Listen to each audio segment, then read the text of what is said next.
అందరికీ నమస్కారం. ముందుగా ఈరోజు శనివారం కాబట్టి రచ్చబండ వద్దులే అనుకున్నప్పటికీ మరి ఇందాక ఈరోజు ఉదయం కాస్త ఆలస్యంగా కొన్ని పరిణామాలు గమనించిన పిదప సరే కాసేపు రెగ్యులర్గా అరగంట కాకుండా ఒక 10 నిమిషాలు ఈ విషయం మీద చర్చించాలి అని అనిపించింది. అదేమిటంటే మరి నిన్న సడన్గా ఒక ప్రముఖ ఛానల్లో ఎక్కువ మంది నీలి ఛానల్ అనుకుంటూ ఉంటారు కావచ్చు కూడా. ఆ నీలి ఛానల్లో భారతీయ జనతా పార్టీ తెలుగుదేశం జనసేనతో కలిసి ప్రయాణం చేస్తుందని వచ్చింది. అంతవరకు బాగానే ఉంది. నేను సంవత్సరంన్నరగా చెప్తూనే ఉన్నా, ఈ మధ్యన ఇంకా గట్టిగా చెప్తున్నా. నిన్న రచ్చబండలో కూడా చెప్పుకోవడం జరిగింది వస్తుంది అని. ఎందుకంటే ఎప్పుడైతే పవన్ కళ్యాణ్ గారిని మరి భీమవరంలో ఓడించాలి అని ఆయన పిలిపించారో అప్పుడే నేను చెప్పడం జరిగింది. ఇది చూసే కంగారు పడుతున్నాం. ఆయన 50,000 మెజార్టీతో నెగ్గటమే కాదు, ఇంకొక పార్టీ కూడా మీ వాళ్ళు అనుకుంటున్న వాళ్ళు కూడా వీరితో కలుస్తారు అని చెప్పి కూడా నేను అనటం జరిగింది. ఆ తర్వాత టీవీలో చెప్పారు 12 అసెంబ్లీ స్థానాలు, ఒక 6 పార్లమెంట్ స్థానాలు కోరుకుంటున్నట్టుగా. అది నిజమా కాదా అన్నది పక్కన పెడితే కలిసి వెళ్ళాలి అనే ఆలోచన గురించి ఆలోచిస్తున్నారు అన్నదైతే స్పష్టం, ఎప్పటి నుంచో స్పష్టం. కానీ మరి ఇంతలో మరి వైసీపీ ఉలిక్కి పడింది. మరి వారికి తెలియకుండా మరి ఆ టీవీ వారు ఆ వార్త వేసినట్టున్నారు. మరి దాన్ని ఎలాగైనా సరే ఆదిలోనే మరి ఏదో రకంగా ఎలా అయితే ఇంకా కలిసిపోయినప్పటికీ కూడా ఈరోజు కూడా పవన్ కళ్యాణ్ గారు పేరు మీద ఒక 10 ఎంపీలు 50 ఎమ్మెల్యేలు ఉంటేనే పవన్ కళ్యాణ్ గారు పొత్తు అంటున్నారు, లేకపోతే లేదంటున్నారు అని ఏదో రకరకాలుగా మా ప్రస్తుత యూసరా రైకాపాగాళ్ళు మరి ఇలా తయారు చేసి వదులుతున్నారు. మీరంతా కవ్వించిన కనికరమే కానీ కసి రేగటం లేదురా బాలక అని మాయాబజార్లో రంగారావు చెప్పినట్టే మరి అటు కళ్యాణ్ గారు కానీ అందరూ కూడా పెద్ద సీరియస్గా మిమ్మల్ని తీసుకోవట్లేదు. సరే అది అలా ఉండగా మరి ఇప్పుడు ఈ పులి మీద పుట్టలాగా ఈ భారతీయ జనతా పార్టీ కూడా కలిస్తే మన పరిస్థితి ఏమిటి, ఆ టీవీలో వచ్చింది నిజమైతే మన పరిస్థితి ఏమిటి అని చెప్పి మరి కొందరిని ఉసిగొల్పినట్టుగా తెలిసింది. మరి ఆ కొందరు మరి గతంలో కొందరి చేతిలో కొంచెం ఇబ్బంది పడ్డవారే వారు మీడియాలో. మరి వారు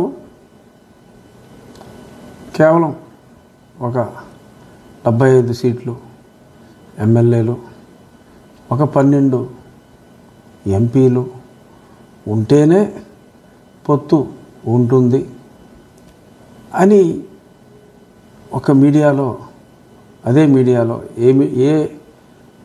ఏ నీలి ఛానల్ అని ప్రజలు అనుకుంటున్నారు.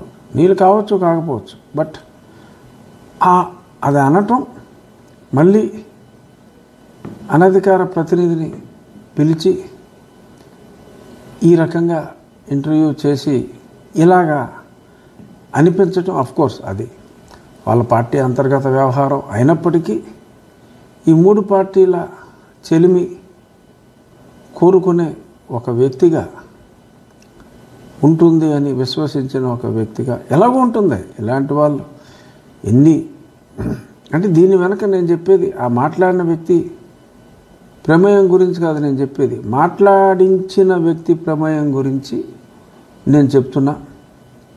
ఇటువంటి వ్యర్థ ప్రయత్నాలు మరీ ఎక్కువగా చేస్తే మరి నాకు తెలిసి ఆ మాట్లాడించిన వారిని ఏమీ చేయలేకపోయినప్పటికీ మాట్లాడిన వారే మరి ఏమన్నా ఇబ్బంది పడే అవకాశం ఉంటుందేమో అని నేను భావిస్తున్నా. చూద్దాం, పొత్తు ఉంటుందా ఉండదా. ఉంటుందనే నేను మళ్ళీ ఈరోజు కూడా డంకా బజాయించి చెప్తున్నా. ఇటువంటి ఉడత ఊపులకు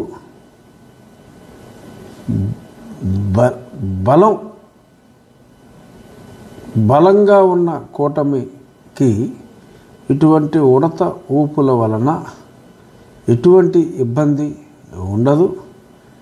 it will be ignored. And ఇది చూసి ఎవరు ఎటువంటి అపోహలు పెట్టుకోవాల్సిన పని ఏమాత్రం అవసరం లేదు అని చెప్పడానికి నేను, ఎందుకంటే కొందరు ఈ చెలిమిని కాంక్షించే కొందరు ఓహో ఎవడో మాట్లాడేశాడు, మాట్లాడినాడో పెద్ద మహానాయకుడు కావచ్చు, అతను మహానాయకుడే కావచ్చు, కానీ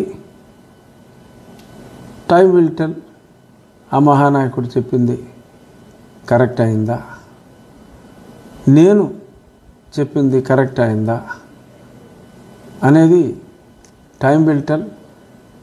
నేను గతంలో చెప్పా, నలుగురితో ప్రారంభమైంది, అఫ్కోర్స్ ఎప్పుడో నా ఒకటితో అయింది, నలుగురితో ఆనం రామనారాయణ గారు, శ్రీధర్ రెడ్డి గారు, శ్రీదేవి గారు, చంద్రశేఖర్ రెడ్డి గారితో ప్రారంభమైంది. త్వరలో ఒక 4 నెలల్లో అది 40గా మారుతుంది అని చెప్పడం జరిగింది. చూశారు కదా, ఇప్పుడు అది 40గా మారింది. ఆ 40 80గా మారుతుంది. అలాగే ఎలా అయితే పవన్ కళ్యాణ్ గారు, చంద్రబాబు నాయుడు గారు ఎన్ని రకాలుగా ఎవరు ఎలా మాట్లాడినా ప్రజా సంక్షేమం కోసం ముందుకెళ్తున్నారో అదే రకంగా భారతీయ జనతా పార్టీలో ఉన్న ప్రముఖ నాయకులు, నేను చెప్పేది గోముఖ నాయకుల గురించి కాదు, ప్రముఖ నాయకుల గురించి చెప్తున్నా. ప్రముఖ నాయకులు ప్రజా సంక్షేమం కోసం కృషి చేస్తూ మరి ఒక బలమైన కూటమిగా, అంటే ఈ ప్రత్యర్థిని కొట్టడానికి పెద్దగా అవసరం లేదు, అయినప్పటికీ కూడా కలిసే మనం ప్రజా సంక్షేమం కోసం, కూలిపోయిన ఆంధ్రప్రదేశ్ని నిలబెట్టడం కోసం, ఆగిపోయిన అమరావతిని, పారని పోలవరాన్ని పారించడం కోసం, పోలవరం ద్వారా నీటిని పారించడం కోసం, ఆగిపోయిన అమరావతిని తిరిగి త్వరితగతిన పూర్తి చేయటం కోసం అందరూ కలిసి, ఈ 3 పార్టీలకి ఆంధ్రులందరూ కలిసి ఒక అద్వితీయమైన విజయాన్ని అందజేసి ఇప్పుడున్న పాలకపక్షానికి తిరుగులేని కుక్క కాటుకు చెప్పు దెబ్బలా సమాధానం చెప్తారని నేను మనస్ఫూర్తిగా విశ్వసిస్తున్నాను. చెయ్యాలి అని చెప్పి మీ అందరినీ అభ్యర్థిస్తున్నా. అలాగే ముగించే ముందు, చాలా కాస్ట్లీ అయిపోతున్నట్టుగా ఉంది రాజకీయం. మరి పేపర్లో చూసాం, 180 కోట్లు ఒక ఎంపీ అభ్యర్థిని అడిగినట్టుగా మనం చూసాం యూస్రా రైకాపా పార్టీ వాళ్ళు. అలాగే నిన్ననే నాకు సంగతి తెలిసింది, ఏదో 30లో 40లో అడుగుతున్నారు అనుకున్నా.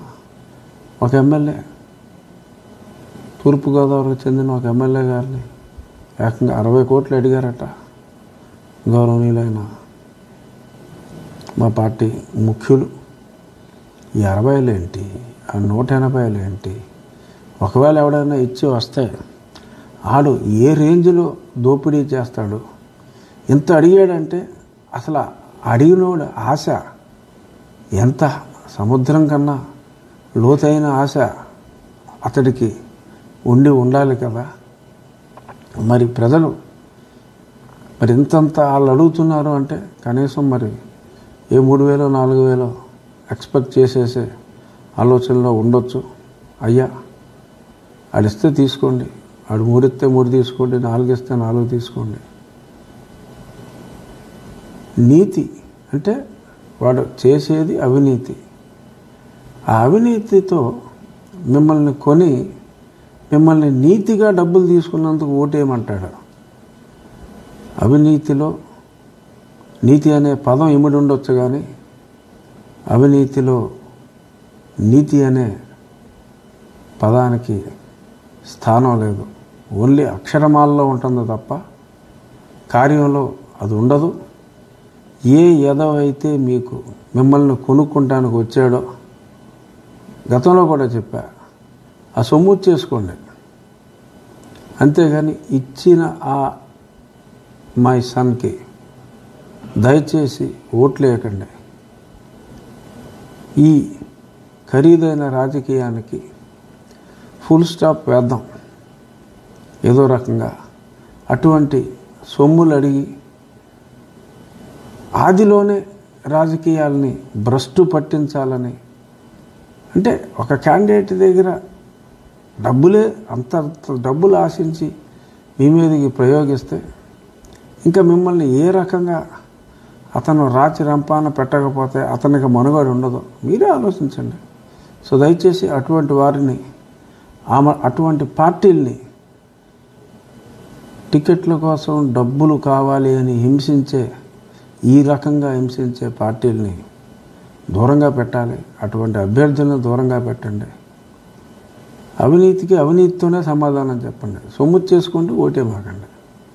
వాళ్ళు చెప్తారు నీతిగా ఉండండి, నాకు నచ్చిన దేవుడి మీద, మీకు నచ్చిన దేవుడి మీద ప్రమాణం చేయండి అని. వెళ్ళిన వెంటనే ఒట్టి తీసి గట్టి మీద ఎట్టేయండి. మీరు దయచేసి న్యాయంగా ఉండండి, చట్టాన్ని గౌరవించండి. డబ్బులు తీసుకుంటే తీసుకోండి, కానీ దయచేసి ఓటు వేయొద్దని. అంటే ఈ అసహ్యంగా ఈ 180 కోట్లు ఎంపీకి, 60 కోట్లు ఎమ్మెల్యేకి ఈ డిమాండ్లు, పైగా అంతటితో ఆగకుండా మళ్ళీ బోనస్గా వీళ్ళకి డబ్బులు సమర్పించి బోనస్గా తిట్లు తిట్టాలట. మరి ఆ తిట్లు నేర్పించడానికి కూడా అక్కడ తిట్ల గురువులు ప్యాలెస్లోనే ఉన్నారట. వాళ్ళే స్క్రిప్ట్ రాసిస్తే ఆ స్క్రిప్ట్ ప్రకారం చదవాలంటే కూడా చాలామంది తమ విముఖత చూపిస్తున్నారట. ఇది మంచి పద్ధతి కాదు. మారండ్రా, మారగలిగితే మారండి. సో ఈ చిన్న విషయం చెప్పడం కోసం, నీలిమూక ఎంత దాడి చేసినా జరిగిన పొత్తుని మీరేం పీకలేరు, జరగబోయే పొత్తుని మీరేమి ఆపలేరు అని చెప్పి నీలిమూకకి చెప్పటం కోసం, ఆ నీలిమూక వార్తలు విని బాధపడొద్దు అని చెప్పి, మళ్ళీ వీళ్ళు ఎక్కడ వస్తారో అని భయపడొద్దు అని చెప్పడం కోసం ఈ రచ్చబండ. నమస్కారం.